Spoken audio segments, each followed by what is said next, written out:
Assalamualaikum warahmatullahi wabarakatuh. Maju-maju tapi jangan maju aku. Kembali lagi kita di podcast Bita dan Ega. Masuk ke materi yang ketiga ini. Kita membahas apa Mas Ega? Kepemilikan harta. Kepemilikan harta. Nah, ini lebih menarik nih materinya. Oke, kita langsung masuk aja ke materi yang pertama. Pertanyaan yang pertama nih Mas. Apa sih pengertian dari harta menurut pandangan Mas Ega? Oke, pengertian dari harta nih. Iya. Kalau dalam bahasa Arab itu harta itu artinya al-mal atau al-amwal. Artinya itu condong atau berpaling. Nah, tapi ini ada nih satu referensi nih dari Hanafiyah. Itu segala sesuatu yang dapat disimpan ya untuk digunakan ketika dibutuhkan. Ketika dibutuhkan aja. Cuman kalau menurut saya itu ya sebuah materi tapi yang ada nilainya. Jadi gitu ya.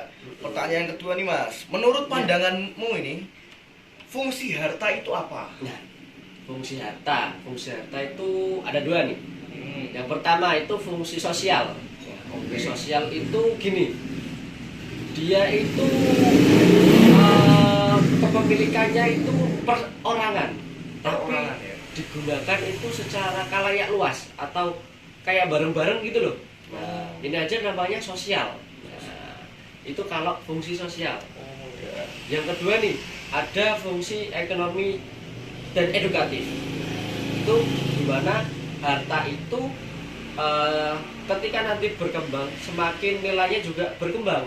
Nah, satu lagi itu efektif untuk apa? Berperan dalam lapangan reproduktif begitu. Iya. Kalau harta kan ada unsur-unsurnya itu. Bisa iya, jelasin nggak unsur-unsur dari harta itu apa? Bisa. Kayak gini.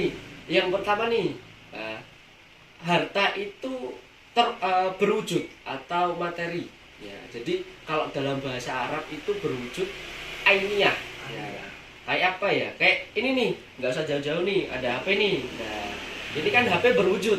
Nah, itu yang pertama. Terus yang kedua, itu dapat dimanfaatkan atau dalam bahasa Arabnya tuh lil intifa. Ya, kayak HP kan ini kita bisa manfaatin nih untuk searching Google, untuk cari pacar juga kan juga bisa dan lain sebagainya kan gitu. Terus yang berikutnya dapat disimpan untuk dimiliki atau dalam bahasa Arab itu qabilan lil tamlik. Qabilan lil tamlik. Itu kayak HP ini kan bisa kita simpan, ya, bisa kita simpan. Dan yang terakhir itu ada uruf atau adat atau kebiasaan masyarakat dalam mandang harta tersebut. Gitu. Itu kalau unsur-unsurnya. Nah, ini ada nggak sih sebab-sebab kepemilikan dari harta itu? Ada 3, yaitu 1 sekedar memegang harta tapi sifatnya itu masih mubah, belum tahu kepemilikannya tapi itu tuh masih mubah. Jadi kalau di situ ada syarat-syarat tertentu yang harus terpenuhi. Kalau semisal itu nggak ada pemiliknya tapi ada yang ngambil, jadi hartanya jadi miliknya. Itu yang satu. Yang kedua, ada perjanjian atau kesepakatan. Kayak kita nih jual beli. Nah, terus ada lagi hibah. Terus yang terakhir itu ada warisan, ya. Dan yang kayak kita tahu ya, kalau keluarga warisan itu udah kepemilikan Mas. Iya, juga ilmu faraid itu. Ini udah banyak info yang masuk nih. Ini ada satu pertanyaan yang penting mungkin harus dicatat oleh teman-teman. Pertanyaan yang terakhir nih Mas. Ada nggak sih larangan-larangan dari aktivitas ekonomi? Ya, untuk harta itu sendiri ya? Iya. Gitu. Buat aktivitas ekonomi larangan-larangannya mungkin teman-teman. Oke, larangan-larangannya. Ini yang harus kita hati-hati di sini ya. Dalam larangan ekonomi nih. Iya. Ini kita itu boleh berjualan. Tapi yang tidak boleh apa? Berjualan dengan cara menipu. Nah, tidak boleh tuh. Jadi hartanya yang masuk haram, ya. Hartanya yang masuk haram. Terus yang berikutnya, kita jual beli, ya, tapi dengan cara yang batil. Kayak gini nih. kita jual beli hammer. Nah, kita jual beli kayak apa itu? Togel, kayak judi juga ada. Iya.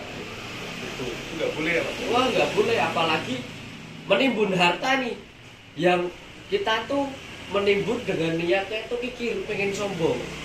Nah, kalau dalam berekonomi kan mungkin kita boleh nih jual beli kayak gitu, cuman kan kalau kita sebagai syariah nih, kita kan Iya. pegangan syariah, harusnya kan harus tahu lah ajaran-ajaran Larangannya agama juga ya, Islam tahu ya. ya. Ya, di ya nggak boleh lah yang namanya sombong atau riak lah. Catat guys, ini penting nih larangan-larangan nih, bisa jadi acuan buat kalian buat menyimpan harta atau jual beli sebagainya lah.